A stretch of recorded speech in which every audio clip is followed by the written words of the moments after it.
Unfortunately میرے بہت معتبر کولیگز ہیں جو قائمہ کمیٹی برائے داخلہ میں بیٹھے تھے، لیکن جب اس بل کے اوپر ڈسکشن ہوئی تو جو اسٹرانگسٹ آرگیومنٹ اس بل کے خلاف آیا وہ یہ تھا کہ آپ بچیوں کی شادیاں رکوا دیں گی. اچھا.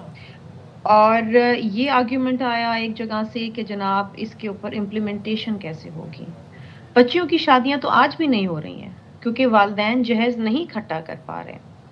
اگر کوئی والد یا بچی کے والدین قرضہ لیتے ہیں دباؤ کے تحت یا زور زبردستی کے تحت، اور اس وجہ سے کہ بچیاں گھر میں بیٹھی رہ جائیں گی، ان کی شادیاں نہیں ہوں گی، جہیز جمع کر کے بچی کی شادی کر رہے ہیں، یہ ان سے سودا کروایا جا رہا ہے. شادی کے نام پہ سودا ہو رہا ہے.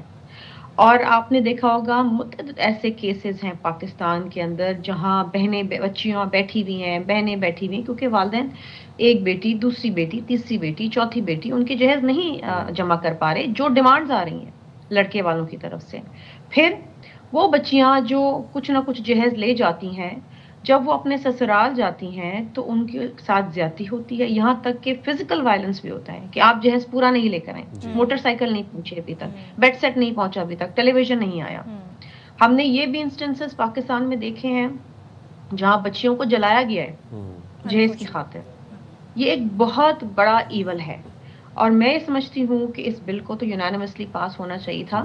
اور جو ایک بڑی انٹرسٹنگ بات میں آپ کو بتاؤں کہ اس بل کے اوپر ہم نے پچھلے 1 سال سے ہم ڈیلیبریشنز کر رہے ہیں. جو منسٹری آف انٹیریئر ہے وہ اس بل پہ راضی تھی، جو اسلام آباد کیپٹل ٹیریٹری کے کمشنر ہیں وہ اس بل پہ راضی تھے، جو ڈسٹرکٹ اٹارنی ہے وہ اس بل پر راضی تھے. ہم نے کولیبوریٹ کر کے ایک بل بنا کے جب قائمہ کمیٹی کے آگے پیش کیا تو ممبران کی جو گریٹر وزڈم ہے انہوں نے یہ کہا کہ نہیں جی یہ تو بچیوں کی شادی رک جائیں گی. میرا مقصد شادیاں رکوانا بالکل نہیں تھا. صدق کیا تجویز تھی سزاؤں کے حوالے سے؟ کس چیز پہ زیادہ اعتراض ہوا ہے؟ دیکھیے جی سزاؤں کی تو بات ہی نہیں ہوئی نا. جو 1976 کا جو بل ہے اس میں 5000 لمیٹیشن ہے جہیز کی. آپ کے خیال میں وہ امپلیمنٹ ہو رہا ہے؟ کیا اس ملک میں 5000 روپے کا جہیز دیا جا رہا ہے؟ کیا 3 مہینے سزا کسی کو ہوئی ہے؟ دیکھیے یہ کہنا کہ امپلیمنٹیشن نہیں ہوگی یہ کوئی بھی ویلڈ ریزن نہیں ہے کہ آپ قانون سازی نہ کریں. اگر امپلیمنٹیشن نہیں ہوتی تو آپ پروسیجر کو مزید اسٹرینتھن کریں. اس بل کے اندر میں نے کہیں بھی شادی روکنے کی بات نہیں کی. میں نے یہ کہا کہ رضاکارانہ طور پہ بچی کے والدین، اس کے رشتہ دار شادی سے پہلے، شادی کے دوران یا شادی کے بعد کوئی تحفہ، تحائف، کپڑے، زیور کچھ بھی دیتے ہیں، فزیکل موویبل اور اموویبل پراپرٹی، اس پہ کوئی پابندی نہیں ہوگی. اگر میرے والد اپنی مرضی سے مجھے کچھ دینا چاہتے ہیں اس پہ کوئی پابندی نہیں ہے. ہاں پابندی کس پہ ہے؟ ہم سزا کس پہ دے رہے ہیں کہ اگر زور زبردستی کوشن سے اور دھمکی دے کے جس طرح لسٹیں آتی ہیں لڑکے والوں کی طرف سے، اگر وہ زبردستی جہیز مانگا جا رہا ہے اور یہ کہا جا رہا ہے کہ جی یہ جہیز نہیں ملے گا تو شادیاں نہیں ہوں گی، اور والدین چپ ہو جاتے ہیں، خاموش ہو جاتے ہیں اپنی عزت بچانے کے لیے، اس کے اوپر سزا تھی. اور سزا تھی up to 5 years. Up to 5 years. اچھا یہ سزا کے اوپر بھی ذرا ہم بات کرتے ہیں. اور 2.5 لاکھ روپے جرمانہ. ٹھیک ہے 2.5 لاکھ روپے جرمانہ. یہ معاشرے کا بہت بڑا مسئلہ ہے پاکستان کے اندر. لیکن شرمیلا تھوڑا سا میں یہ جاننا چاہوں گی، بڑے سٹل طریقے سے ڈیمانڈ کی جاتی ہیں. سم ٹائمز ایسا نہیں ہوتا کہ بہت آبویسلی مانگا جائے، بلایا جاتا ہے، وزٹ کرایا جاتا ہے، جی پورشن دکھایا جاتا ہے، یہ پورشن ہے، یہاں پہ آپ کی بیٹی رہے گی، شادی کے بعد 2 کمرے ہیں، لاؤنج ہے، خالی پڑا ہے. تو ایکسپیکٹیشن یہ ہوتی ہے کہ اسے بھرنا ہے، ان 2 کمروں کو، اس لاؤنج کو بھرنا ہے، اس میں ٹی وی ہے، فریج ہے، ساری چیزیں ہیں، یہ ایکسپیکٹیشن ہوتی ہیں. تو یہ والے ہرڈل کیسے دور ہوں گے؟ کیونکہ یہ بل آ بھی جائے تب بھی یہ جو رسم ہے یہ چلتی رہے گی اس طریقے سے. دیکھیے جی یہاں پر تو والدین کو، بچی کے والدین کو آواز اٹھانی پڑے گی، کیونکہ یہ ایک 2 خاندانوں کے بیچ میں ایک واسطے داری بننے جا رہی ہوتی ہے اور یہ ڈیمانڈ براہ راست ان سے کی جاتی ہے. دیکھیے بندوق تو گن پٹی پہ رکھ کے کوئی ڈیمانڈ نہیں کرتا نا، وہ تو بہت کم ہے. طریقہ کار تو یہی ہوتا ہے نا کہ جی یہ ہے، یہ بیڈ روم ہے جناب، اس میں ٹی وی نہیں ہے، یہ فریج نہیں ہے، فلاں نہیں ہے. تو والدین کو کمپلین کرنی پڑے گی. ہم ہر گھر میں گھس کے تو نہیں فوجداری کا مقدمہ دائر کر سکتے. لیکن دیکھیے والدین کو یہ اسٹیپ اٹھانا پڑے گا اپنی بچیوں کو تحفظ دینے کے لیے. کوئی گارنٹی نہیں ہے کہ آپ T V fridge bed set دے دیں گے تو بچی آپ کی شادی کے بعد خوش رہے گی. اور ڈیمانڈ آتی جائیں گی شادی کے بعد, اچھا یہ رہ گیا یہ بھی لے لو. پھر بچی جاتی ہے والدین کے گھر اور کہتی ہے جناب یہ بھی چاہیے وہ. پھر والدین جو ہے قرضہ لے کے جمع کر کے, ایک گھر میں 3 4 بیٹیاں ہیں. آپ مجھے بتائیے آج کل کے حالات اور معاملات اور مہنگائی کے اندر کون افورڈ کر سکتا ہے. دیکھیے یہ کہنا کہ امپلیمنٹیشن نہیں ہوئی تو چوری بھی ہوتی ہے. کیا چوریاں رک گئی؟ چوری کے قانون ہم ختم کر دیں. سڑک پہ ٹریفک وائلیشنز ہوتے ہیں تو ہم ٹریفک کے قانون نہ بنائیں. دیکھیے یہ تو آرگومنٹ ہی غلط ہے نا. خواتین کے حوالے سے جب قانون سازی کی جاتی ہے تو کیوں ایسے بوسیدہ آرگومنٹس آتے ہیں. اور مجھے تو افسوس ہے کہ میری آنریبل کولیگ فیمیل ممبرز بھی وہاں بیٹھی تھی. ٹھیک ہے صاحب حیثیت ہے, ہم لوگ صاحب حیثیت ہیں, ہم افورڈ کر سکتے ہیں. لیکن یہ بل ہم اپنے لیے نہیں بنا رہے, عوام کے یہ بل ہم ان لوگوں کے لیے بنا رہے ہیں جو اس ایول سے سفر کر رہے ہیں اور سفر کرتے رہیں گے. دنیا بھر میں آپ ایسے ممالک میں کتنے نام آپ لوں, ایون انڈیا میں, انڈونیشیا کے اندر, ٹرکی کے اندر اس ایول کو بین کیا گیا ہے. جہیز کی اگر آپ لمٹ لگاتے ہیں ایون 5 لاکھ اور 10 لاکھ تو آپ اس کو لیجیٹمائز کر رہے ہیں. جہیز تو کہیں ہے ہی نہیں نا. یہ آپ کا پوائنٹ جہیز ہے. کا تو کانسیپٹ ہی حرام ہے. جہیز کا کانسیپٹ ہی غلط ہے. اور جہیز آپ نے نہیں لینا. جہیز کا مطلب یہ ہے کہ آپ زور زبردستی سے دے رہے ہیں. ہاں رضا کرانہ طور پہ خوشی سے, محبت سے, پیار سے والدین اپنی بچیوں کو جو مرضی اپنی حیثیت کے مطابق دے. شرمیلا اکثر یہ ہوتا ہے جی بات چیت طے ہو گئی ہے, انگیجمنٹ ہو گئی ہے, شادی سے پہلے ڈیمانڈ رکھ دی جاتی ہے. اب ظاہر ہے پورے خاندان میں کارڈ چھپ گئے ہیں, کارڈ ڈسٹریبیوٹ ہو گئے ہیں, یہ بات پھیل جاتی ہے. اس ٹائم پہ والدین بھی بیک آف نہیں کر سکتے. مجھے اب یہ بتائیے گا اب اس سچویشن میں یہ بل کہاں کھڑا ہے؟ کیا اس میں کچھ ترمیم آپ لائیں گی, کیا کریں گی, یا پھر ہم اسے سمجھیں کہ اب اس کا کوئی فیوچر نہیں ہے؟ نہیں صدف ایسی بالکل بات نہیں ہے. میں نے زندگی میں کبھی بھی کام نہیں سیکھا کہ میں کسی ایشو کے اوپر جو میں دل سے بلیو کرتی ہوں, جو ایک معاشرے میں ایک ایول ہے, میں اس کے اوپر گیو اپ کر دوں. بل مسترد ہو گیا. یہ پہلے نیشنل اسمبلی میں پیش ہوا, نیشنل اسمبلی سے قائمہ کمیٹی میں گیا, ہم نے اس میں بڑی ڈیلیبریشنز کری. میں نے کہا نا کہ میں بڑی شکر گزار ہوں منسٹری آف انٹیریئر کی, ICT کی, جنہوں نے بل کو ایکسیپٹ کیا. اور وہ لیٹر موجود ہے جہاں پر جو ہم نے پیش کیا قائمہ کمیٹی نے کہ جو امپلیمنٹ کرنے والے ادارے ہیں, اسلام آباد کیپٹل ٹیریٹری کے کمشنر, انٹیریئر منسٹری, جنہوں نے امپلیمنٹ کرانا ہے اس بل کو نا, کام تو ان کا ہے نا, انہوں نے اگری کیا کہ یہ ہم کر سکتے ہیں, یہ بل صحیح ہے, ہم اسے ایکسیپٹ کرتے ہیں. لیکن ممبران نے اسے منع کر دیا اور وہ ریجیکٹ ہو گیا. ووٹنگ جب کی گئی تو کسی ایک شخص نے بھی اس کے حق میں ہاتھ نہیں اٹھایا. مجھے سب سے زیادہ تکلیف اس بات کی ہوئی ہے, بالخصوص خواتین کی, کیونکہ وہ سمجھتی ہیں کہ معاشرے میں کیا ایول ہے, سب کے گھروں میں بہنیں ہیں. بل مسترد ہو گیا, لیکن میں دوبارہ اس بل کو ڈالوں گی, دوبارہ بناؤں گی اور دوبارہ اس کو لے کے آؤں گی نیشنل اسمبلی کے اندر دوبارہ. یہ لڑائی ختم نہیں ہوئی ہے, یہ لڑائی اب شروع ہوئی ہے. اچھا شرمیلا صاحبہ, ایک اور چیز بھی ہے, ہم دیکھ رہے ہیں کہ بل کے ساتھ ساتھ اویئرنیس بڑی امپورٹنٹ ہے. ابھی آپ ذکر کر رہی تھیں آج کے وقت, آج کے دور میں ایک باپ کی اگر 4 بیٹیاں ہیں, 3 بیٹیاں ہیں, تو پہلے تو ان کو اچھی تعلیم دینا, ایجوکیشن کا دباؤ, اس کے بعد پھر ایک معاشی دباؤ, پھر ساری زندگی جو والد ہے وہ اسی سوچ میں مبتلا رہتا ہے کہ میں نے ان کا جہیز کیسے اکٹھا کرنا ہے, ایک ایک کر کے سب کا جہیز اکٹھا ہوتا ہے. اچھا جب آپ رضا کرانہ تحائف کی بات کر رہی ہیں, وہ رضا کرانہ تحائف بھی ہم دیکھتے ہیں کہ وہ اگر کوئی باپ اپنی بیٹی کو گاڑی دے کے بھیج رہا ہے, فار انسٹنس, یا گاڑی گفٹ کر رہا ہے, وہ 1 مہینے 2 مہینے بعد یا تو وہ گاڑی شوہر چلا رہا ہوتا ہے یا وہ لڑکے کی والدہ چلا رہی ہوتی ہیں, ساس چلا رہی ہوتی ہیں. Now the thing is کہ اویئرنیس کتنی امپورٹنٹ ہے. یہ جو ایک ڈاوری کا کانسیپٹ ہمارے دماغوں میں انسٹل ہو چکا ہے, اس کو کیسے نکالا جائے؟ جہاں پر ایک طرف ڈاوری کا مطالبہ ہوتا ہے, وہاں پر پھر دوسری طرف ہم یہ دیکھتے ہیں کہ کہیں نہ کہیں سے یہ آواز بھی آ جاتی ہے کہ آپ حق مہر میں ایک گھر لکھ دیں, ایک پلاٹ لکھ دیں, ہماری بیٹی کی ضمانت بھی ہو جائے. دیکھیے میں آپ کو ایک بات بتاؤں, اور یہ میرا پرسنل ایکسپیرینس ہے, کوئی بھی تحفہ, کوئی بھی گھر, گاڑی جو ہے وہ آپ کی بیٹی کی شادی کے بعد خوشی اور خوشحالی کی ضمانت نہیں بن سکتا. اور اس معاشرے کے اندر ایسے میں نے واقعات دیکھے ہیں, کیونکہ میں 17 سال مجھے سیاست میں ہو گئے, میں نے ایسے واقعات دیکھے ہیں کہ جتنا آپ دیتے ہیں اتنا کم ہے, پھر اور خواہشات جو ہیں وہ سامنے آتی ہیں, اور والدین دے کے تھک جاتے ہیں, لیکن مانگنے والے مانگ کے نہیں تھکتے ہیں. انفارچونیٹلی نہ ہمارا اسلام اس کو سپورٹ کرتا ہے, اور پرانے قانون بہت سیدھا ہو چکے ہیں, آؤٹ ڈیٹڈ ہو چکے ہیں. خواتین کے حوالے سے جو بھی قانون سازی کرے نا, تو اس کو کہہ دیا جاتا ہے کہ جی غیر اسلامی ہے, کہہ دیا جاتا ہے کہ جی آپ معاشرے میں جو کلچر ہے اس کے خلاف ہے. This is not culture. اور ایسا کوئی بھی کلچر جو بیٹیوں کو بوجھ بنا دے والدین کے لیے، اس کو رد ہونا چاہیے، اس کو ختم ہونا چاہیے، اس کو ریجیکٹ کرنا چاہیے.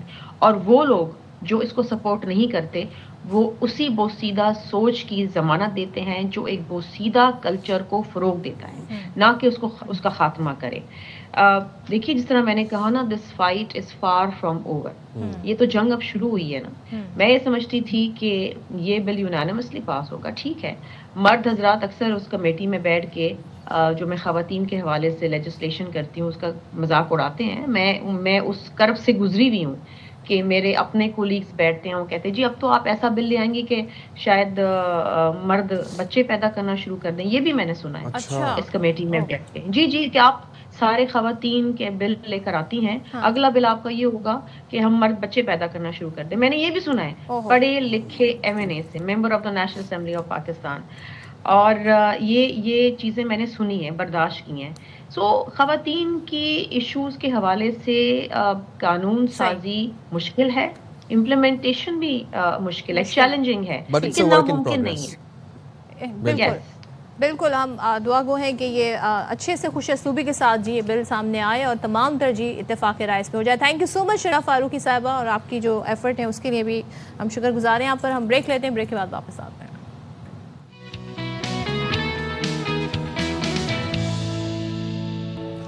ویلکم بیک جناب. اور ذرا ملکی سیاسی منظرنامے پر بھی ایک نظر دوڑا لیتے ہیں. اور ہوا کیا کہ مسلم لیگ نون کے رہنما بلال اظہر کیانی یہ کہتے ہیں کہ حکومت پی ٹی آئی سے مذاکرات کے لیے پہلے بھی تیار تھی اور اب بھی تیار ہے، لیکن بانی پی ٹی آئی کی گارنٹی کون دے گا. پروگرام خبر میں گفتگو کر رہے تھے اور بلال اظہر کیانی نے کہا کہ بانی سے پی ٹی آئی سے دستخط کرانے والی بات تو بات کی ہے، ان سے 15 دن پہلے کا ٹویٹ ہی ڈیلیٹ کروا دیں، اس پر معافی منگوا دیں. سننے ذرا. راستے کھولنے پہ تیار ہیں کہ ہم پہلے بھی میز پہ بیٹھے ہم پہ بیٹھیں گے. عمران خان کی کون گارنٹی دے سکتا ہے؟ دستخط تو دور ہے، چکزئی صاحب بات کرتے ہیں. عمران خان کا 10-12 دن پہلے کا ٹویٹ ہے، اس کو کم از کم ڈیلیٹ ہی کروا دیں، یا اس پہ معافی مانگ لیں، یا اس پہ معذرت کر لیں. آغاز یہاں سے کریں، دستخط تو دور کی بات.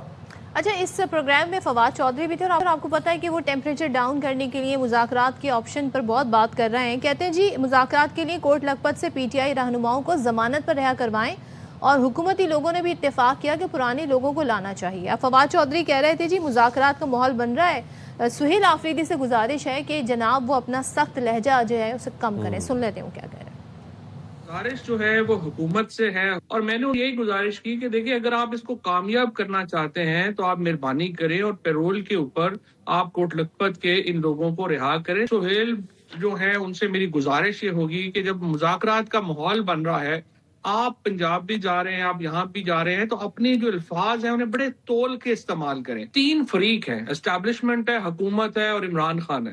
اگر تینوں چاہیں گے تو ہی نیچے آئے گا نا. پھر اگر گورنمنٹ چاہتی ہے، ہماری جتنی بھی ملاقاتیں ہوئی ہیں گورنمنٹ چاہتی ہے ٹیمپریچر نیچے آئے، ان مذاکرات کے مثبت نتیجہ آنے کا بہت بڑا امکان. اچھا جی، اور ساتھ آپ لوگ یہ بھی سن لیں کہ وزیر اعلیٰ خیبر پختونخوا سہیل آفریدی 3 روزہ دورے پر آج لاہور پہنچیں گے اور کوٹ لکھپت جیل میں پی ٹی آئی کے سینئر رہنما شاہ محمود قریشی سے ملاقات بھی متوقع ہے ان کے. ساتھ ہی ساتھ سہیل آفریدی دورے کے دوران پہلے دن پنجاب اسمبلی بھی جائیں گے جہاں وہ پی ٹی آئی کی پارلیمانی پارٹی سے ملاقات کریں گے. ساتھ ہی ساتھ وہ لاہور ہائی کورٹ بار میں وکلا سے خطاب بھی کریں گے اور پورا جو ان کا وہ شیڈیول ہے وہ ہمارے سامنے آ چکا ہے. چلیں تو اس پہ بات کر لیتے ہیں. مسلم لیگ نون کے رہنما وزیر مملکت حذیفہ رحمان ہمارے ساتھ ہیں. تھینک یو سو مچ حذیفہ ہمیں جوائن کرنے کے لیے. سب سے پہلے تو ذرا آغاز کرتے ہیں وزیر اعلیٰ کے پی سے.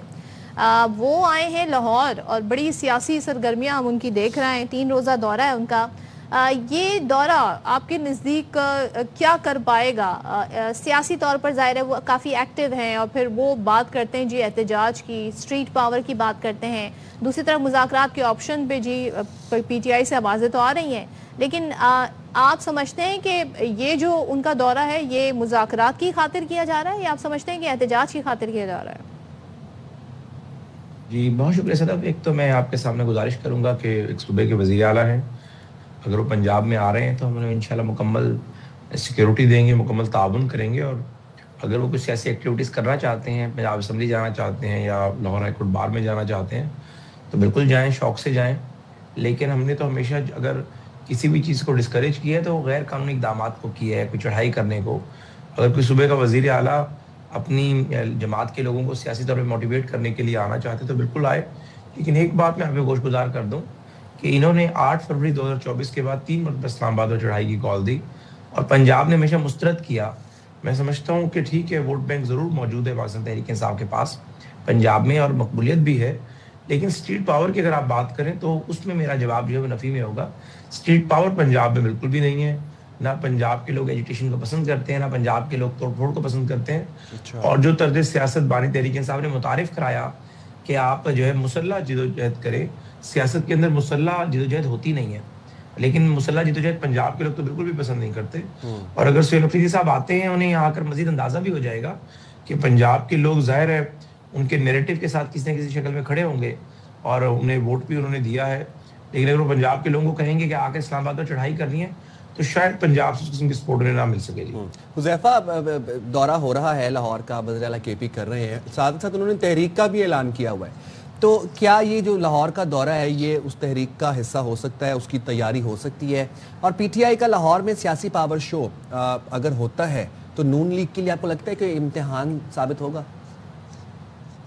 نہیں, دیکھیں پہلی بات تو یہ کہ اٹ مائٹ بی پاسبل. آپ بڑی خبر پہ گہری نظر رکھتے ہیں, ہماری اس طرف توجہ نہیں جا رہی تھی, لیکن اب آپ کے سوال کے بعد جو ہے میں اس سے کنونس ہوں کہ یہ ممکن ہو سکتا ہے کہ جو انہوں نے تحریک چلانی ہے تو وہ پنجاب میں آ کر ٹیمپریچر چیک کر رہے ہوں, اپنے لوگوں کو موٹیویٹ کر رہے ہوں, اور یہ ضرور ان کا مقصد ہوگا.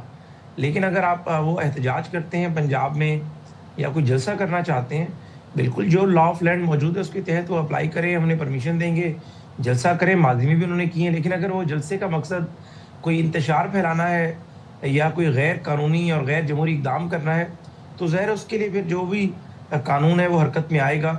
اور ہم پوری کوشش کریں گے کہ ہم جو پنجاب کے لوگوں نے ہمیں مینڈیٹ اگر دیا ہے, ہماری حکومت وہاں پر موجود ہے, تو ہم لوگوں کے حقوق کا تحفظ کریں اور کسی کو بھی پرمیشن نہ دیں کہ وہ اپنی جو ہے ایک انتشاری ٹولے کے سر پر پنجاب میں آ کر جتھوں کے ذریعے جو ہے وہ یہاں کا امن سے برداشت کرے. لیکن اگر سہیل افریدی یا اپوزیشن لیڈر پنجاب یا پنجاب کی باقی ان کی جو پارلیمانی پارٹی ہے وہ یہ کہتی ہے کہ ہم پرامن جو ہے وہ جلسہ کرنا چاہتے ہیں, تو وہ ظاہر ہے پاکستان کے قانون میں سے گنجائش موجود ہے اور جمہوری قوتیں یہ کام کرتی رہتی ہیں. لیکن اگر وہ کوئی اور کام کریں گے اور وہ سمجھ رہے ہیں کہ شاید وہ جس طرح ماضی میں 26 نومبر 2024 انہوں نے اسلام آباد میں کیا, اس طرح کی کوئی ایکٹیویٹی لاہور میں کرنے کی منصوبہ بندی بنائیں گے تو پھر ظاہر ہے قانونی کارروائی ہوگی. اچھا, اور حذیفہ تھوڑا سا ہمیں بتائیے گا, ابھی تو ظاہر ہے ہمیں نہیں معلوم کہ ان کے اسکیجول میں کیا کیا شامل ہے, لیکن یہ تھا کہ وہ جو اسیر رہنما ان کے گھروں پر جائیں گے, ہو سکتا ہے وہ کوٹ لکھپت جیل بھی جانا چاہیں ان سے ملاقات کے لیے, کیونکہ بڑا زور دیا جا رہا ہے فواد چودھری اور دیگر جو رہنما ان کی جانب سے کہ جی یہاں پر بات ہونی چاہیے, مذاکرات اس طرح سے شروع ہونے چاہیے. اڈیالہ میں تو اجازت نہیں ملی انہیں, یہاں پہ اجازت دے دی گی گورنمنٹ؟ جی دیکھیں, یہ نہیں ہو سکتا کہ جو ہم نے آپ کے سامنے آ کر گزارش کی ٹی وی چینلز پر بیٹھ کر یہی کہا کہ کسی بھی سزا یافتہ مجرم سے سیاسی ایکٹیویٹیز کے لیے ملاقات نہیں ہو سکتی. اگر وہ ملاقات اڈیالہ میں نہیں ہو سکتی تو وہ کوٹ لکھپت میں جائز کیسے ہو جائے گی؟ ہاں, یہ ممکن ہے کہ ممکن ہے کہ کوئی رستہ نکال آئے. شاہ محمود قریشی صاحب جیسے یا اور دیگر رہنما جنہیں ابھی تک کوئی سزا نہیں ہوئی اور وہ سزا یافتہ مجرم نہیں ہے, اس وجہ سے ملزم کی حیثیت رکھتے ہیں, تو ان سے ملاقاتی گنجائش نکل سکتی ہے. لیکن یہ ممکن نہیں ہے کہ اگر ہم جو ہے اڈیالہ میں اس کو ڈسکریج کر رہے ہیں اور کہیں کہ یہ خلاف قانون ہے, اور کوٹ لکھپت میں کہیں نہیں جی ملاقات جو ہے وہ کرنے کی اجازت ہم دے رہے ہیں, جو کہ مذاکرات کے حامی, ممکن نہیں ہے, ہوگا بھی نہیں. ہاں, اگر یہ اسیران جو ان کے ہیں ان کے گھروں پہ جانا چاہتے ہیں بالکل جائیں, حکومت کوئی رکاوٹ نہیں ڈالے گی. لیکن کسی بھی سزا یافتہ مجرم سے اگر اڈیالہ میں ملاقات نہیں کرنے دی گئی تو کوٹ لکھپت میں بھی کرنے نہیں دی جائے گی. اور حذیفہ, مذاکرات کی ہوا بھی ایک چل رہی ہے, بڑی باز گشت ہم سن رہے ہیں. اب پی ٹی آئی کے رہنما ہیں شفیع جان, وہ یہ کہتے ہیں کہ ہم حکومت سے مشروط مذاکرات چاہتے ہیں. اب ان مذاکرات کے آغاز کے لیے حکومت کی جانب سے کوئی شرائط ہیں, اس بارے میں بتا سکتے ہیں ہمیں کچھ؟ جی بہت شکریہ. دیکھیں, میں آپ کے سامنے گوش گزار کروں. دیکھیں, اصول یہ ہوتا ہے کبھی بھی مذاکرات مشروط ہوتے ہی نہیں ہیں.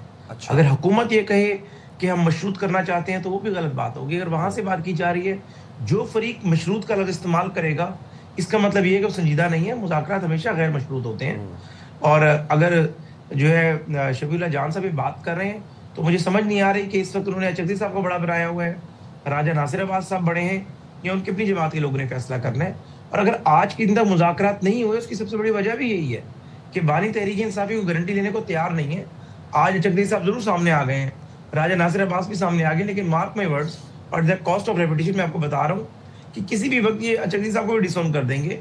بانی تحریک انصاف کا سٹائل رہا ہے, پہلے وہ جو چکزئی صاحب کے ساتھ حوالے سے زبان استعمال کرتے رہے وہ کسی ڈھکی چھپی نہیں ہے. فضل الرحمان صاحب کے بارے میں وہ جو تو زبان استعمال گارنٹی کی دے رہے ہیں کہ میں دستخط کرا کے لے آؤں گا مذاکرات شروع ہوتے ہیں, تو وہ تو اس بات کی یہاں تک میں وہی گزارش کر رہا ہوں نا. جی آج چکزئی صاحب کو انہوں نے اپنا جو ہے وہ گارنٹر بنا رہے ہیں یا مذاکرات کے لیے بڑا بنا رہے ہیں. تو میں آپ کو لکھ کر یہ دے رہا ہوں کہ چکزئی صاحب نے تو ہفتہ پہلے بات کی جب مذاکرات کی, تو انہوں نے کہا کہ ٹویٹس پہ جو ٹویٹر پہ ٹویٹ کیے گئے ہیں وہ ٹویٹ نہیں ہونی چاہیے ایکس پر. تو اس پہ شفیع اللہ جان ہی کہنے لگے ایک پروگرام میں کہ ہم اس بات کو نہیں مانتے. تو میں نے کہا یہ ممکن نہیں ہے کہ آپ ایک بندے کو ثالثی کے لیے کہہ رہے ہوں اور ثالثی میں اگر وہ آپ کے حق کی بات کرے تو ٹھیک ہے, لیکن اگر آپ کے خلاف بات کرے آپ کے نہیں مانیں گے. یہی وہ چیز ہے بیسیکلی جو ایک کانفیڈنس بلڈنگ میت کی بات کرتے ہیں اور کہتے ہیں کہ پی ایم ایل این ہمیں اعتماد دے, P M L N confidence building meet کے لیے ہماری ملاقات. آپ کوئی نام بتا دیں کون سی وہ شخصیت ہو پاکستان تحریک انصاف سے جو مذاکرات کے لیے آئے تو آپ کہیں گے جی یہ ہے, اس پر ہمیں اعتماد ہے. صرف سب سے پہلی بات تو یہ ہے کہ بانی تحریک انصاف جو ہے یعنی اپنی انڈینائبل کسی یعنی فیکٹ کے ذریعے اس بات کی گارنٹی دیں کہ وہ جو ہے اس بندے کو ڈسون نہیں کریں گے. بیرسٹر گوہر ہے, اچھے آدمی ہیں, ان کی جماعت کے چیئرمین ہیں, ہم ان سے مذاکرات کرنے کو تیار ہیں. ایون کہ ہم چکزئی صاحب سے بھی مذاکرات کر لیں گے, لیکن اس بات کی گارنٹی کون دے گا کہ چکزئی صاحب جو چیز ہم سے کمٹ کریں گے 1.5-2 مہینے کی پریکٹس میں ہم کسی چیز پر پہنچے اور جب اس نقطے پر پہنچے تو بعد میں پتہ چلے بانی تحریک انصاف کہے کہ نہیں میں اس بات کو نہیں مانتا. اچھا زئی صاحب نے کہہ دیا نا وہ دستخط کرائیں گے, اس کا یہی مطلب ہوا نا, تو آپ ان کی بات پہ ٹرسٹ کیوں نہیں کر رہے؟ نہیں, ہم ان کی بات پہ ٹرسٹ اس لیے نہیں کر رہے کہ ہمارے پاس باقاعدہ کچھ چیزیں چکزئی صاحب کی طرف سے بھی آف دا ریکارڈ موجود ہیں. چکزئی صاحب کوشش ضرور کر رہے ہیں, وہ چاہتے ہیں کہ سیاسی عدم استحکام وہ کم ہو, اور غیر سیاسی استحکام اگر آئے گا تو معاشی استحکام آئے گا. یہ سیاسی لوگ یہ باتیں سوچتے ہیں اور اچھی بات ہے, لیکن اس بات کی میں آپ کو بتا دوں کہ یہ کوئی گڈا گڈی کا کھیل نہیں ہے کہ ہم 2 مہینے لگے رہیں اور بعد میں پتہ چلے چکزئی کو ڈسون کر دیا. تو حذیفہ اسی لیے تو فواد چودھری صاحب مطالبہ کرتے بار بار نظر آ رہے ہیں کہ اسیر رہنماؤں کو پیرول پہ رہا کیا جائے. شاہ محمود قریشی ہو گئے, یاسمین راشد صاحبہ ہو گئی, تاکہ پی ٹی آئی کے پرانے لوگ باہر نکلیں, مذاکرات کو کامیاب بنائیں. اور آپ کہہ رہے ہیں کہ مذاکرات مشروط نہیں ہوتے, غیر مشروط ہوتے ہیں. تو ہم تو حکومتی نمائندوں کی طرف سے بھی سن رہے ہیں یہ بات کہ معذرت کی بات سنیں, میں لیٹ می کمپلیٹ. تو اس دن عطا طاہر صاحب یہ بات کہہ رہے تھے کہ معذرت کریں, پہلے بانی P T I tweets delete کریں, اس کے بعد پھر مذاکرات کی طرف بات جائے گی. تو شرائط تو حکومتی نمائندوں کی جانب سے بھی رکھی جا رہی ہیں سامنے. دیکھیں بات یہ کہ یہ شرائط نہیں ہے. اگر انہوں نے ٹویٹس کی بات کی, جو انہوں نے بلو دا بیلٹ گفتگو کی اپنے مخالفین کے بارے میں, یا جو انہوں نے ریاست کے خلاف منظم بغاوت کی, اس کے تحت ان کے خلاف کارروائی ہو رہی ہے ایک, اور انہیں اس میں جو ہے کچھ کیسز میں سزا ہو چکی ہے ان کے لوگوں کو, کچھ میں 9 مئی میں بانی تحریک انصاف کو بھی ہو جائے گی. معافی کی بات صرف اس لیے کی جاتی ہے کہ کم از کم وہ اس چیز کو غلط جانیں اور اس کے بعد حکومت کے پاس بھی اخلاقی جواز موجود ہو. ظاہر پاکستان میں ادارے موجود ہیں, اگر ایک ادارے کے خلاف منظم بغاوت کی گئی ہے اور اسی جماعت کے سربراہ سے مذاکرات کرنے بیٹھ جائے تو ظاہر ہے ہمارے ٹروپس پہ کیا گزرے گی.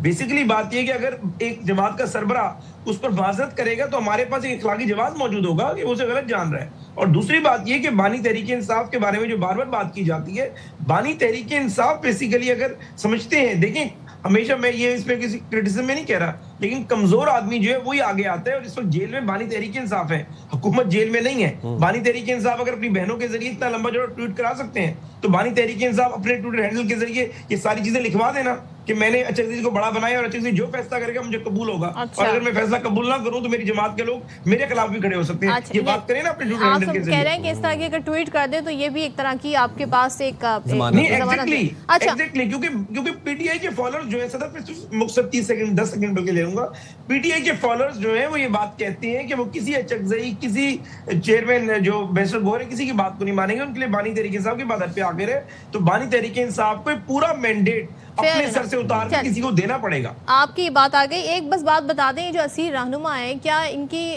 رہائی جو ہے پیرول پر رہائی کوئی کام کر سکتی ہے, ان سے مذاکرات کی طرف آپشن جایا جائے تو کچھ بہتری آ سکتی ہے, حکومت اس بارے میں کیا رائے رکھتی ہے؟ بس لاسٹ میرا آپ سے سوال ہے. جی میں اس کو چند سیکنڈ میں ختم کرتا ہوں, شاید وقت بھی آپ کا کم ہوگا. پہلی بات تو یہ صدر کہ ممکن نہیں ہے, جو 9 مئی کے اندر سزا یافتہ لوگ ہیں کسی کو پیرول پہ رہائی نہیں ملے گی.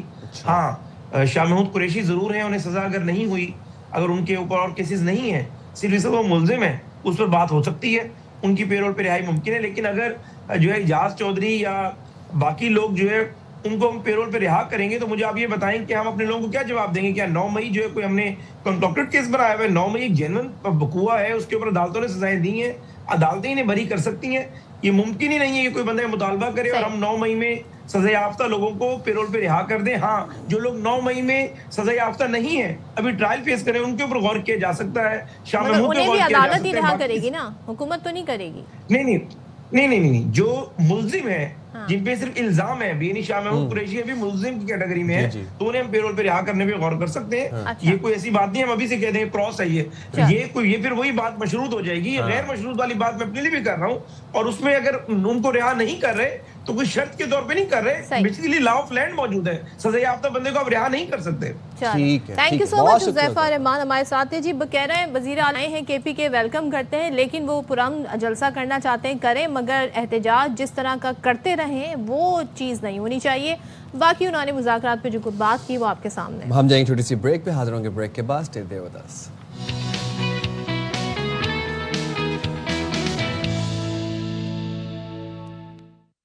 Welcome back. اور آپ کو بتائیں جی, کراچی کا چڑیا گھر انتظامیہ کو ہدایت کر دی گئی ہے کہ اس میں غیر مقامی جانوروں کی افزائش فوری طور پر روک دی جائے. خاص طور پر جو بگ کیٹس ہیں ان کی افزائش پر مکمل پابندی لگائی جائے. اور اس حوالے سے جی اجلاس بھی ہوا چیف سیکریٹری سندھ آصف حیدر شاہ کی زیر صدارت, اور انہوں نے کہا جی جو موجودہ جانوروں کی صورتحال ہے, جو انتظامی طریقہ کار ہے, اور آئندہ کی منصوبہ بندی, اس کا تفصیلی پھر جائزہ لیا گیا اور یہ تمام تر فیصلے اس میں کیے. بالکل جی, تو کیا فیصلے ہوئے اس اجلاس کے اندر اور اب کیا ہونے جا رہا ہے؟ گفتگو کے لیے ہمارے ساتھ موجود ہیں director Pakistan animal welfare society Mahira Umar. بہت شکریہ ماہرہ صاحبہ, آپ نے پروگرام کے لیے وقت نکالا. آپ کراچی چڑیا گھر میں غیر مقامی جانوروں, خصوصاً اگر ہم بگ کیٹس کی بات کریں, تو ان کی افزائش پر پابندی کے فیصلے کو کس طرح سے دیکھ رہی ہیں؟ جی میرے خیال سے تو یہ ایک بہت ہی اچھا فیصلہ ہے. دیکھیں, کوئی بھی جانور پیدا ہوتا ہے زو میں تو وہ کیپٹیوٹی میں پیدا ہوتا ہے, اور اس کی آگے کس قسم کی زندگی ہوتی ہے وہ سب ہمارے سامنے ہے. ہمارے خیال سے تو زوز کے کافی آلٹرنیٹیوز ہیں. ہمیں ہر صوبے میں وائلڈ لائف ریسکیو سینٹرز اور سینچوریز کی ضرورت ہے. ہمیں یہ بھی ضرورت ہے کہ ہم وائلڈ لائف ویٹنری میڈیسن اپنے یونیورسٹیز میں پڑھائیں, تاکہ ہمارے ملک میں بھی وائلڈ لائف ویٹنیرینز ہوں. اب جتنے بھی جانور زو میں ہوتے ہیں یا پیدا ہوتے ہیں مزید, تو نہ تو ان کے لیے مناسب رکھنے کی جگہ ہوتی ہے, نہ ان کے لیے کوئی کوالیفائڈ ڈاکٹرز ہوتے ہیں جو ان کا علاج کریں. اور پھر ہم کیپٹیوٹی کو کیوں پروموٹ کریں؟ ہمارے اپنے وائلڈ ہیبیٹیٹس ہیں, ایکو سسٹمز ہیں, اس میں ہم رہنے دیں اپنے جو نیٹو جانور ہیں. ہم اور ملکوں کے جانور لے کے کیوں پالیں؟ اچھا ماہرہ, ابھی تک ہم یہ دیکھتے ہیں کہ انفارچونیٹلی ہمارے یہاں آپ نے کہا نا کہ کیپٹیوٹی میں کیوں رکھیں, it's a sort of entertainment. ابھی تک یہ کلچر ہے کہ لوگ اس کو ایک ایسی جگہ سمجھتے ہیں جہاں پر جا کے بچے محظوظ ہوں گے, تفریح ہوگی, جانوروں کو دیکھیں گے. پہلی بات تو مجھے یہ بتائیں کہ کیا گورنمنٹ کو اس پوائنٹ آف ویو کو آپ سمجھتے ہیں آگے بڑھانا چاہیے کہ جی زو اب ختم ہو جانے چاہیے, اب آپ نے جیسے کہا وائلڈ لائف سینکچوری ہونی چاہیے, اس کے لیے کرنا کیا ہوگا؟ کیونکہ ٹرانزیشن جو ہے اس کے لیے ایک تو پورا تھاٹ پروسیس ہونا چاہیے, پھر ٹرانزیشن ٹائم لے گا. اس کے لیے آپ جیسا لوگ ہیں, آپ کا ادارہ ہے, کیا کر سکتے ہیں؟ دیکھیں, ہمیں اس کے بارے میں ایک تو یہ بہت اچھی بات ہے کہ اس پہ جو ہے گفتگو شروع ہو گئی ہے. میرے خیال سے جو انسٹیٹیوشن آف کیپٹیوٹی ہے, آہستہ آہستہ لوگوں کو احساس ہوتا جا رہا ہے کہ ایک جنگلی جانور کی جو ضروریات ہوتی ہیں وہ کوئی بھی زو پورا نہیں کر سکتا ہے. اب ایک جانور مثال کے طور پہ کوئی پورکیوپائن ہے, اور وہ کیرتھن نیشنل پارک جو ہمارا وائلڈ ایکو سسٹم ہے وہاں رہ رہا ہے. اب وہاں سے پکڑ کے اس کو ایک سیمنٹ کے پنجرے میں آپ نے اگر رکھ دیا, نوکٹرنل اینیمل ہے, آپ نے اس کو ایک بند کیا ہوا ہے ایک اتنی آرٹیفیشل جگہ میں, نہ وہ وہاں پہ کھدائی کر سکتا ہے, بالکل بیرن انکلوجر میں, تو اس کی کس قسم کی زندگی ہے؟ جب آپ ایسی چیزیں بچوں کو دکھاتے ہیں تو یہ ایک ایجوکیشن کی بہت بڑی ڈس سروس ہے, بیکاز آپ ان کو بالکل غلط چیزیں سکھا رہے ہیں. اور دوسرا, جب آپ نے جنگلی جانور اس کے ایکو سسٹم سے نکال دیا تو ایک چیز ہوتی ہے جو انگریزی میں کہتے ہیں ٹروفک کیسکیڈ, کہ آپ نے ایک سپیشیز کو وہاں سے ریموو کر دیا تو اس کا جو اثر ہے وہ اوپر نیچے